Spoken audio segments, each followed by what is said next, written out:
Today's Sunshine Note is titled, Skateboard Fiasco.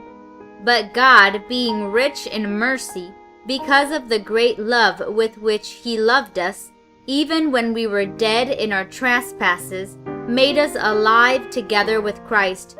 By grace you have been saved, and raised us up with Him and seated us with Him in the heavenly places in Christ Jesus, so that in the coming ages He might show the immeasurable riches of His grace and kindness toward us in Christ Jesus.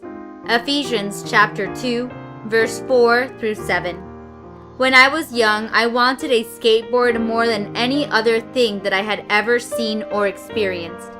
All my friends had skateboards, I did not.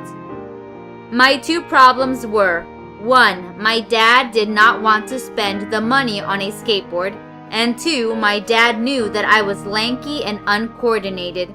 A skateboard might contribute to my early death. But after much begging and pleading on my part, Dad bought me a skateboard. His only rule was that I was not to ride it down Sprague Hill, a very steep hill in the neighborhood next to ours. I obeyed this law of my dad's for a while. Then, of course, when I thought I had the skill to negotiate it, I tried to skate down the hill, and I crashed and burned. I was a bloody mess. I walked up my driveway looking like a horror movie extra and thinking, my dad is going to kill me. I didn't know if he was going to spank me or ground me for life. Dad was out fixing the car and looked up as I approached. When he saw me, the look of his face made it obvious that he noticed all the blood. He rushed over and I thought, this is it, I'm done for. But instead of punishing me, my dad ushered me into the house, cleaned my wounds, and made me hot chocolate. When I finally got the courage to ask him why he did not punish me, he said, I didn't ask you not to ride down the hill because I was trying to steal your fun. I was just concerned for your safety.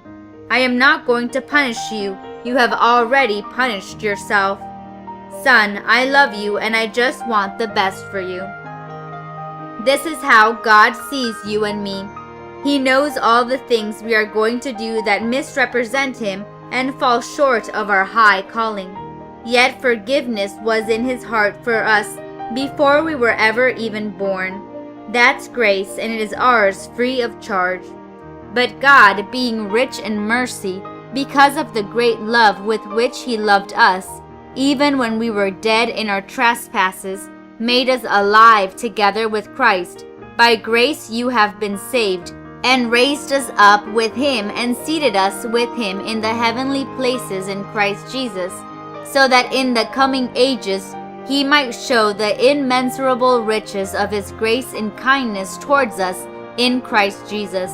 Ephesians chapter 2, verse 4 through 7. May God bless you today.